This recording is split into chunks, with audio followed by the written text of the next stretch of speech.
আমাদের ঈদ, আমাদের পূজা, আমাদের সবগুলো মিলিয়ে আমরা যে মানুষ, আমাদের মানবতার ধর্ম যে সবচেয়ে বড় ধর্ম, সেটাকে আমরা উদযাপন করতে পারবো সবাই মিলে।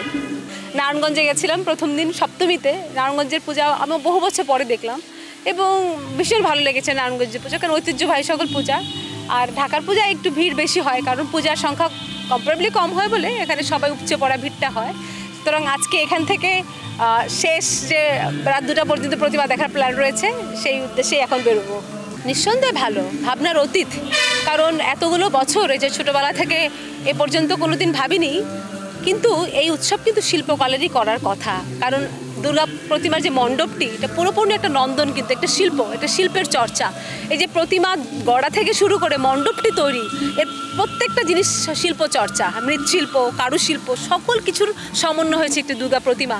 শুধু শিল্পকলার মধ্যে দিয়ে সংস্কৃতি মন্ত্রণালয় যে এই ভাবনাটিকে উপস্থাপনের চেষ্টা করেছেন, এর জন্য আমি আসলে একজন শিল্পী হিসেবে কৃতজ্ঞ যে যথার্থ ভাবনাটি ভেবেছেন এবং ব্যতিক্রম।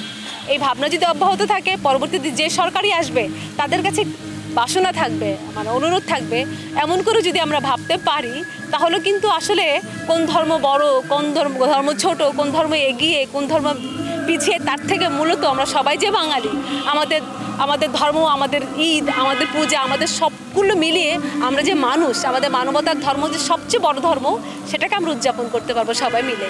সবসময় ভালো লাগে আসলে। আমাকে অন্যের গান করতে হয় না, আমি যেহেতু রবীন্দ্রনাথের মধ্যেই আছি এবং আমাকে এই গানটি গাইতেই মানুষ ডাকে, এটা আসলে আমার একটা আমি বড় পাওয়া মনে করি। কারণ যে বিদ্যাটা শিখেছি সেই বিদ্যার চর্চাই করে যাচ্ছি, শিখাচ্ছি, গাইছি, গাইবার জন্য ছেলেমেয়েদের প্রস্তুত করছি।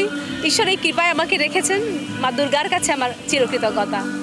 শিক্ষক হিসেবে ওটা আমার একটা আলাদা সত্তা, মানে তখন আমি একেবারে অন্য অনিমা রায়, তখন আমি একেবারেই শিল্পী অনিমা রায় না, আমি শিক্ষক অনিমা রায়, তখন আমি পরিপূর্ণ একজন মানুষ অনিমা রায়। কারণ কি, তখন ওদেরকে আমি জীবন শেখাই। এই যে আমার এতদিনের জীবনে আমি যা যা সঞ্চয় করেছি রবীন্দ্রনাথকে পাঠ, পঠন এবং শিখে এবং গেয়ে, এই সব কিছু মিলিয়ে যে একটি জীবন আমি পেয়েছি। কারণ আমি একেবারে সাধারণ একটি পরিবার থেকে আমার জন্ম, কেরানীগঞ্জে আমার জন্ম। সেরকম একটি পরিবার আমাকে জন্ম দিয়েছে, আমি মনে করি একটা নতুন জন্ম দিয়েছে, সে হচ্ছে রবীন্দ্রনাথের দর্শন, রবীন্দ্রনাথের ভাবনা।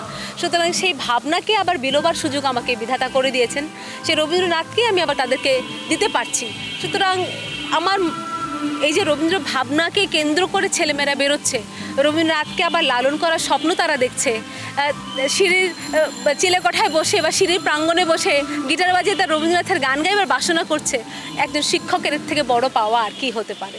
সেখানে আমি বড্ড বেশি সার্থক এবং সফল মনে করি যে আমি শিক্ষক হতে পেরেছি এবং প্রজন্মের কাছে রবীন্দ্রনাথকে তুলে দেবার সুযোগটি ঈশ্বর আমাকে দিয়েছেন।